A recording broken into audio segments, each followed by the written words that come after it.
Bago ko po simulan ang ating kwento ngayong araw, ay gusto ko lamang po sanang humingi ng maliit na pabor. Kung pwede lang po sana na pakisubscribe po ng aking munting channel. Dahil para po sa akin ay napakalaking bagay ng pag-subscribe po ninyo. At sinisigurado ko po na babalik sa inyo ang napakalaking blessings. Kaya hindi ko na po ito patatagalin at umpisa na po natin ang ating kwento. Isa kang maswerteng tao kung ang katawan mo ay kumpleto. Kung wala kang kapansanan katulad ng mga taong bulag, bingi, pipi, pilay at marami pang iba. Kaya ikaw na nakikinig sa kwento na ito ay huwag kang panghinaan ng loob sa mga pagsubok na dumadating sa iyo. Dahil maswerte ka pa din. Kung ikukumpara ka sa mga taong may kapansanan na kung minsan ay nakakatanggap ng mga diskriminasyon sa mga taong makikitid ang utak at mapang-abuso. Kaya ang kwento natin ngayong araw ay tungkol sa lalaking pilay na kinaladkad at sinaktan ng mga kabataang abusado. Mapayapang buhay, tahimik na kapaligiran, preskong hangin at mga punong hitik sa bunga. Ganyan na madadama at makikita mo kung makakarating ka sa malawak na lupain ni Don Basilio. Isang matanda na may busilak na puso at mapagmahal na asawa at ama. Dahil sa sipag at pangarap na makaahon sa hirap, ay natupad niya ang pangarap na makabili ng hekta-hektaryang lupain na ginawa niyang taniman ng mga iba't ibang klase ng prutas at alagaan ng mga iba't ibang hayop. Sobrang mapagmahal kasi sa hayop ang Don. Dahil para sa kanyang paniniwala, ay may karapatan din ang mga hayop na mabuhay ng mapayapa. Dahil katulad din ito ng isang normal na tao na may puso at naghahanap ng pag-aaruga. Dahil sa dami ng iba't ibang klase ng prutas at hayop sa kanyang lupain, ay nakilala ito at naging isa sa pinakasikat na tourist spot sa kanilang probinsya. Dinadayo ito ng mga taga Maynila at maski na din ng mga taga-ibang bansa. Pero ibang-ibang diskarte ng Don kumpara sa ibang sikat na tourist spot. Dahil ang pagbisita sa kanyang lupain ay libre lamang at walang kapalit na bayad. Ang mahalaga lamang sa kanya ay may dalang pagkain ng bawat bibisita doon para sa mga hayop na alaga niya. Mayroon siyang 10 tauhan na nagmamanage ng kanyang lupain para maasikaso ang kung sino mang mga nais na bumisita dito. Madami namang natutuwa sa kabaitan ng Don dahil bibihira sa mayayamang tao ang may busilak na puso. Kung ituring kasi nito ang kanyang mga tauhan ay parang mga anak na niya. Sinasabay nito ang mga ito sa pagkain at binigyan ng scholarship. Samantala, habang nasa pagkainan ay napag-usapan nila ang tungkol sa pag-aaral ng mga ito. Joseph, ikaw, ano nga ulit ang course mo? Tanong nandun sa batang si Joseph habang kumakain. Criminology po ang course ko, Papa. At 1 taon na lang po, gagraduate na po ako. Salamat po sa pagbibigay ng pagkakataon na makapag-aral po ako. Nakangating sabi nito. Papa ang tawag nila sa Don dahil ito ang gustong tawag ng matanda sa kanya. Aba, may gagraduate na pala sa atin next year. Dapat paghandaan natin ito. Dahil ikaw ang kauna-unahang makakagraduate na scholar ko. Natutuwang sabi ng Don. Lumibot pa ang tingin nito at nakita niya ang isa niyang tauhan. Ikaw naman, Jeric. Anong year mo na nga pala sa kolehiyo? Tanong muli ng matanda. Mag-3rd year na po ako ngayong pasukan, Papa. Maraming salamat din po sa pagkakataon na pinag-aral niyo po ako. Mas lalo ko pong gagalingan sa pag-aaral para naman po maipagmalaki ko sa inyo at sa mga magulang ko ang magiging achievement ko pag nakagraduate po ako. Nakangiti nitong sabi. Samantala, hindi na natanong ng Don ang lahat ng kanyang mga pinapaaral na tauhan. Dahil kung iisa-isay niya ito, ay baka abutin sila ng ilang oras.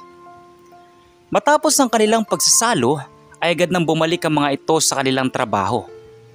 Dumadami na kasi ang mga turista na nais na bumisita sa lupain ng matanda at kailangan na nila itong asikasuhin.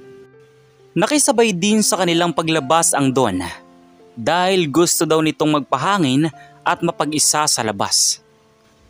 Kaya naman nagpasama na din siya sa kanyang mga bodyguard upang alalayan siya. May 5 bodyguard kasi itong matanda. Dahil minsan muntik na siyang mamatay nang barilin siya ng hindi kilalang tao habang nagtatanim siya noon. Madami din kasi ang mga negosyanteng galit sa kanya dahil nauungusan niya ang mga ito pagdating sa mga negosyo. Bukod kasi sa malawak niyang lupain ay meron din siyang mga negosyo na palaisdaan at mga resort sa Karatig probinsya. Tinamaan ng kanyang kanang paa noon na naging dahilan ng pagkakaputol nito. Kaya naman ngayon ay pahirapan na ang Don sa paglalakad dahil may edad na din ito.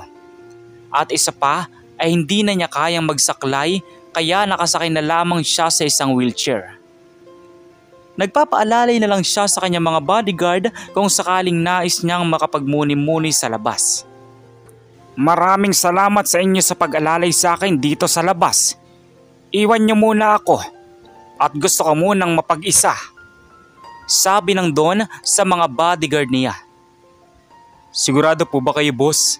Baka po magalit si madam pag iniwan po namin kayo dito, sabi naman ng isang lalaki. Napatingin si Don Basilio sa tinura nito. Ano bang sabi ko sa inyo? Di ba ayaw na ayaw kong tinatawag ng boss? Dahil dito, gusto ko ay pantay-pantay tayo. Hindi ko kayo tinuturing na tauhan lamang. Alam nyo yan. Dahil anak na ang turing ko sa inyo. Kaya papa na lang ay tawag nyo sa akin, sabi pa ng matanda. Sorry po, papa. Sige po, papasok na po muna kami sa loob. Tawagin nyo na lamang po kami pag kailangan nyo po ng kasama. Tugon naman ng mga ito at iniwan ang matanda. Habang nag-iisa si Don Basilio sa labas ng bahay, ay bumalik sa kanyang alaala ang nakaraan nang sila ay mahirap pa lamang. Naalala niya ang hirap nilang mag-asawa para maabot lamang ang kanilang pangarap na makaahon sa hirap at mapagtapos ang lahat ng anak sa kolehiyo. Nasa kalagitnaan siya ng pagbabalik tanaw na makarinig siya ng ilang tinig ng kabataan na nag-uusap-usap papalapit sa kanyang pwesto. Tatang, saan po pwede maki-CR dito? Ihina po kasi itong kasamahan po namin. May paggalang na tanong ng isang dalaga na nagngangalang Pam. Naku, bakit ka dyan magtatanong? Tambay lang naman ata yan dito. Tingnan mo nga yung paa ng matanda na yan. Pilay, tapos naka-wheelchair. Tsaka tingnan mo naman yung suot niyan. Mukhang di mapagkakatiwalaan. Sabi naman ng isang binata na nakasimangot. Oo nga naman, bakit dyan mo pa napiling magtanong? Baka mamaya scammer pa yan. Kung san-san pa tayo ituro na matandang yan. Sabi naman ng isa pa. Ano ba kayo? Huwag naman kayong ganyan sa tao. Alam niyo namang matanda na siya. Kung ayaw niyo sa kanya, edi magtanong na lang tayo sa iba. Huwag niyong kung ano-ano pang pangbibintang ang gagawin natin sa matanda. Nakakaawa naman sabi pa ng dalaga na si Pam. Naku Pam, kahit kailan talaga, pabibo ka. Kung alam niyang matanda na yan ng CR, kanina pa yan nakasagot. Hindi naman natin kilala yan. Mas mabuti pa, sa security guard na lang tayo magtanong para sigurado tayo, sabi muli ng binata. Labis na napatungo itong si Don Basilio sa tinura ng mga kabataan. Nalulungkot siya dahil sa pinakitang ugali ng mga ito sa kanya. Pero kahit ganon ay nagpakumbaba na lamang siya at kinausap ang mga ito. Nako, mga iyo at iya, huwag na kayo magbulungan dyan dahil naririnig ko ang pinag-uusapan nyo. Kahit senior na ako'y malakas pa din ang pangdinig ko. Bueno, dumiretso lang kayo dyan sa daan na yan at andyan yung CR. Sabi ng matanda sa kanila. Sorry po tatay sa inasal ng mga kasamahan ko. Ako na pong humingi ng pasensya. Sorry po. Sabi ng dalagang si Pam. Ngunit agad na sumabad ang isang binata sa paghingi niya ng patawad sa matanda. Ano ka ba naman Pam? Hindi mo na kailangang humingi ng pasensya sa matandang yan. Dahil mukha namang dayo lang din yan dito. Ang mabuti pa, dumiretso na tayo at kanina pa ako yung ihi. Sabi ng salbahing binata. Nang marinig nandoon ang sinabi ng bastos na binata ay hindi na siya natuwa. Para sa kanya ay dapat turuan ng leksyon ang mga binatang walang respeto sa kapwa at lalong-lalo na sa mga matatanda. Aminado naman si Don Basilio na mukha siyang mahirap dahil sa damit nitong suot. Butas kasi ang laylayan nito at idagdag pa ang putol niyang paa kaya palagi siyang nadidiskrimina ng mga taong hindi siya kilala. Nasanay kasi ang Don na maging simple lamang dahil lumaki siya sa hirap at hindi niya binago sa sarili ang kanyang kinalakihan. Bagkos ay mas pinili niyang maging low profile. Anong sabi mo? Bastos na bata. Hindi na napigilan ng Don ang sarili at tumaas na ang boses niya. Napalingon naman ng mga ito nang tumaas ang boses ng Don. Sabi ko tanda, mahirap ka lang naman. Kaya dapat di ka nire-respeto. Mahirap ka na nga, putol pa ang paa. Nakakaawa ka naman. At nakuha mo pang tumambay sa lugar na ito? Taga saan ka ba? Baka mamaya ay mamamalimos ka lang dito. Pwes, hindi kami magbibigay sa iyo. Dahil hindi uso sa aming mayayaman ang pagbibigay ng pera sa mga pulubi na katulad mo. Kasalanan niyo yan kung bakit naging mahirap kayo. Sumisigaw na sabi ng binata. Pilit na pinipigilan ni Pam ang mga kasamaan sa pambabastos sa matanda. Ngunit wala na siyang nagawa. Dahil kung makikialam daw siya ay pati siya ay madadamay. Ano ba naman kayo? Tumigil na kayo. Isipin niyo na may mga magulang din kayo. Paano kung gawin din ng ibang tao ang ginagawa niyo sa matanda sa magulang ninyo? Hindi ba kayo masasaktan? Napapataas na ang boses na sabi ng dalaga. Sabi sa iyo Pam, huwag kang makialam. Sabi ng salbahing binata at tinulak itong si Pam na naging dahilan ng pagkakabuhal nito. Dahil sa nangyari hindi na nakialam itong si Pam. Pikit mata na lamang niyang pinanood ng kasalbahihan na ginagawa ng mga kasamahan. Mga salbahay talaga kayo. Pati kasamahan ninyo'y sinaktan ninyo. Mga walang modong bata. Sumisigaw na sa galit na sabi ng Don. Wala talaga kaming modo. Dahil lahat ng gusto naming gawin ay magagawa namin. Dahil madami kaming pera. Mga anak kami ng mayayaman at kaya naming bayadan ng batas. Di nyo tulad na probinsyano lang at mahirap pa sa daga. Pulubi! Pangmamaliit na sabi pa ng binata. Mayabang kang bata ka. Tandaan mo tong pangmamaliit mo sa akin. At sa huli, luluhod ka sa kayabangan mo. Sigaw pa ni Don Basilio. Dahil sa sinabi ng Don ay napikon ang mga mayayabang na binata. Nilapitan siya ng mga ito at sinipa ang kanyang wheelchair na naging dahilan ng kanyang pagkakabagsak. Ngunit hindi pa nakontento ang mga ito at isinubsob pa ang matanda sa lupa bago binuhusan ng hawak nilang bottled water. Yan ang nababagay sa iyo tanda. Bagay na bagay yan sa pilay na tulad mo. Siguro naman, ay magtatanda ka na. Dahil hindi mo kami kaya. Hindi mo kami kalibel. Hampas lupa. Natatawang sabi pa ng mga binata. Napakasama ng ugali nyo. Ano ba ang kasalanan ko sa inyo? Bakit nyo ginawa sa akin ang bagay na ito? Hindi napigilang maiyak na matanda dahil sa nangyari sa kanya. Dumukot ito sa bulsa at nagdial ng numero.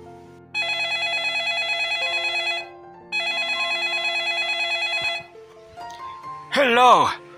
Maaari niyo ba akong puntahan dito sa labas ng bahay ko? May mga kabataang nanakit sa akin. Bilisan niyo at bigyan natin sila ng leksyon. Umiiyak na sabi ng matanda sa kabilang linya. Sino naman ang tinawagan mo, tanda? Mga kasamaan mo bang mahihirap din? Para sabihin ko sa'yo, hindi kami masisindak sa ganan dahil mayayaman kami. Mayabang pang sabi ng isa. Maya-maya pa ay nagulat sila na may tumulong sa matanda. 5 broskong kalalakihan ang lumapit dito at natatarantang tinanong kung sino ang may kagagawan ng nangyari sa kanya. Iyang mga bastos na kabataang yan ang lumapastangan sa akin. Turo ng matanda sa kabataang nasa harap niya. Hindi naman halos makaimik ang mga binata dahil nakita nila mga katawan ng kalalakihan na sa tingin nila ay bodyguard ng matanda.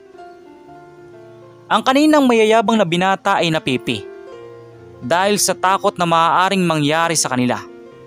Kaya naman ay dali-daling nagkaripasan ng takbo ang mga ito. Ngunit agad silang nahuli ng mga bodyguard.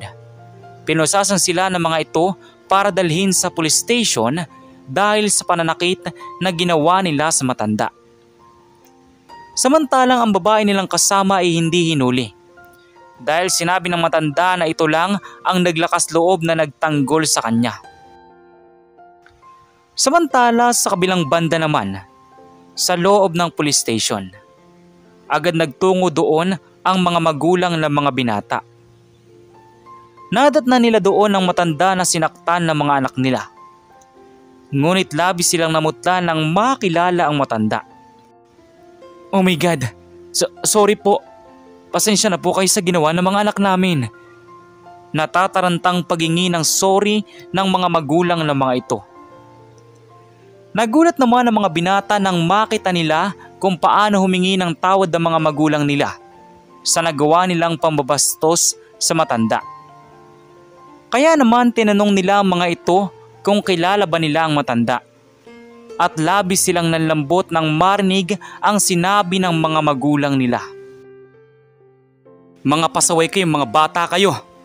Hindi nyo ba alam na ang sinaktan ninyo ay walang iba kundi si Don Basilio? Isa siya sa pinakamayaman sa probinsya na ito. Kilalang kilala siya dahil sa kabaitan at kabusilakan ng puso niya. Pero sinaktan nyo lang. Paano niya nagawa yun? Ang sasama talaga ng mga ugali niyong bata kayo. Mga pasaway talaga kayo. Nagagalit na sabi ng isang magulang. Sa nalaman ay napaluhod ang mga kabataan at agad na humingi ng patawad sa matanda. Hindi nila alam na ang niyayabangan pala nila ay ubod ng yaman at wala sa kalingkingan nito ang yaman ng kanilang pamilya. Humingi man sila ng sorry ay huli na ang lahat.